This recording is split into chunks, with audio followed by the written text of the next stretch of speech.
and welcome to another round of Food Fight. I'm your host, Laura. I'm Joel, and I wasn't ready, but I am ready. But I was ready. I force him to be ready. It's a mixed bag. So, it is another week of corned beef and cabbage. And this week we got Screw City Tavern. It is in Rockford, and it's located like Harrison, Alpine-ish area. If you know that area, there's like a sushi place, Spider Sushi is over there. It's right next door to it. We went there the night that I proposed. I didn't propose there, No. but we went there. Screw City is in the building that Jean's place used to be in back in the day. Good burgers at Jean's place back in the day. Yeah. I don't know anymore since they moved, but Screw City we've had a good experience with in the past. We've been there a couple times, and yeah, they've got good food. I'm a little apprehensive about this week, though. concerned. Yeah.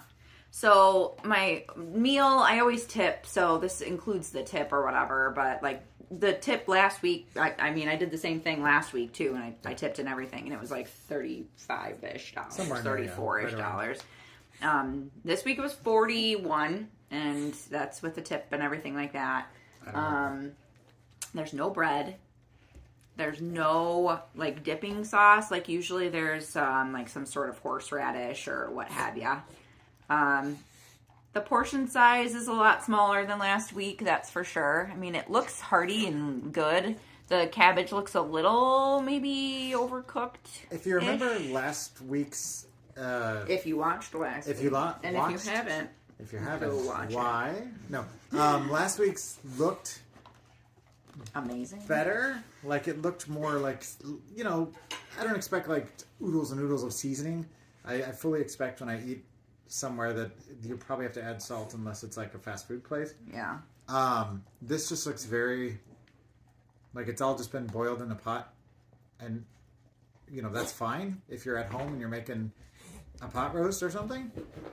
But when you go to a restaurant, you expect something a little bit more, and especially with the quality of food we've had there in the past, we were always I thought it was going to be like the bomb, and like like I said, at least like a slice of like rye bread or like even a bun would have been nice. Yes, I can already tell you the corned beef is a little drier than last week for sure. I can tell you, but I haven't even like done anything. I mean, it looks good. It's a thick piece of corned beef. I'm not mad at it. But dry corned beef is a sin, man. Mine doesn't look dry. I don't know. It just feels kind of when it flakes apart like that, I also picked it up a little late, so. When it flakes apart like a piece of fish, that's a bad thing in my opinion. Just my opinion. And there's also... Wait, did you say there was no bread in anything? No bread.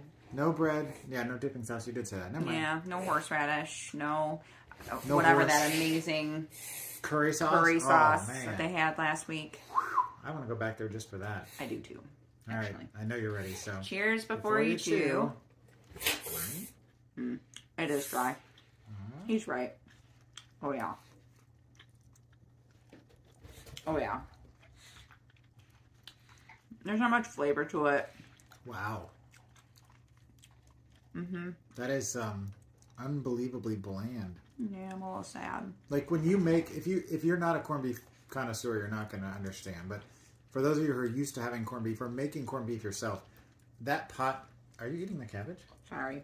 That pot is full of all kinds of crazy spices, and that's part of the joy of it. Is it's just this giant pot of spice and pickling spices and stuff just cooking. Yeah. And this tastes like it was literally just boiled meat without the pickling spices. Nothing in it, just the boiled beef. The cabbage is flavorful.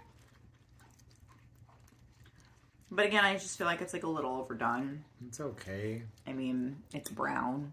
Which I'm okay with because that means it's absorbed flavor. But if there's no flavor to begin with, it's just absorbing the juice from the meat, which meat by itself with nothing on it at all doesn't always taste fantastic. It just tastes kind of meaty. Yeah.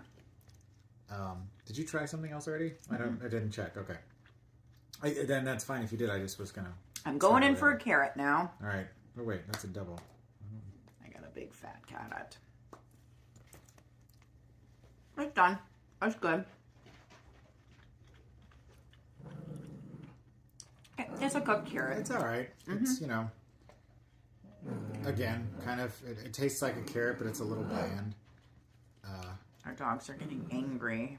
Yeah, they have to go outside. Okay. We'll be right back after these commercial messages. And we're back after 2 and 2. Actually, there was probably no time for you at home. She's so cute. All right. Potato.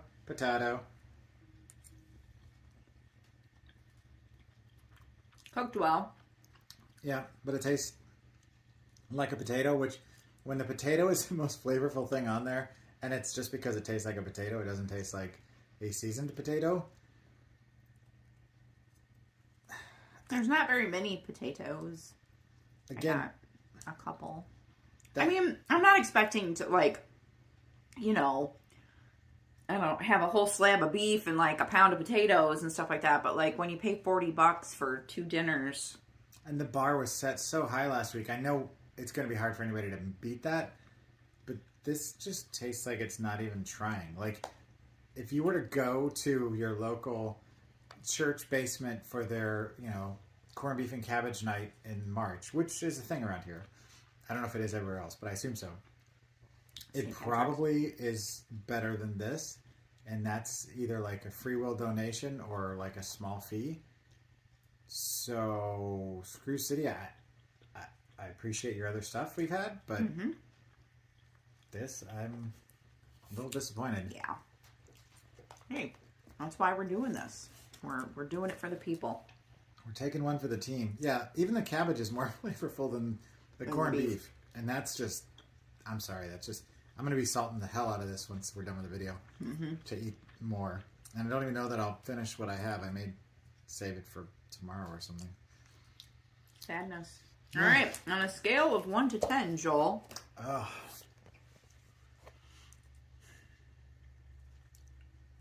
I'm going to give it a 2. Whoa, that was pretty low. I'm sorry. I can't forgive that bland of a food. This food should be just like just all kinds of good flavors. And they don't have to be like punchy in the face like ghost pepper, you know, eating a ghost pepper raw. But it should be, at least be better than baby food? I don't know. It's the blandest thing I could think of off the top of my head. What about you? I'm going to give it a 4. You're a kind woman. It's edible. I feel like if it had some bread and some horseradish, then it would elevate the dish. Like I said earlier, just a horse. Yeah, but I do like corned beef and cabbage, and, you know, if it's cooked okay, I'll eat it. I feel like somebody somewhere has like this big pot, and they're like, Jimmy, throw everything in the pot. Jimmy's like, okay, here we go. And he threw everything in the pot. And then they're like, okay, turn it on. He's like, okay. And he turned it on. And they're like, put in all the spices. And he's like, I don't know what spice is. He was off in another world doing something else. And the spices were sitting next to it. And then he came back and he's like, all right, it's done. And he put it all out. And they started selling it to everybody. And the bread was still in the freezer, so they couldn't give you that. And the horseradish was still on the farm. It hadn't been squeezed out of the horses yet. And they served you this. Yeah. He's angry. I'm not angry. I'm just disappointed. He's sad. I am sad too. But there's always next week. Yeah. We can cross our fingers and our toes. And next week is St. Patrick's Day, so maybe more places will be on their game. We'll have the luck of the Laura. We'll have the luck of the Lauras. She's Irish. I'm German. Yeah. And a bunch of things. Yeah, we're mutts. But. Well, thank you very much for watching. We will see you next week. For? Food Fight. Sorry, I just wanted to fight.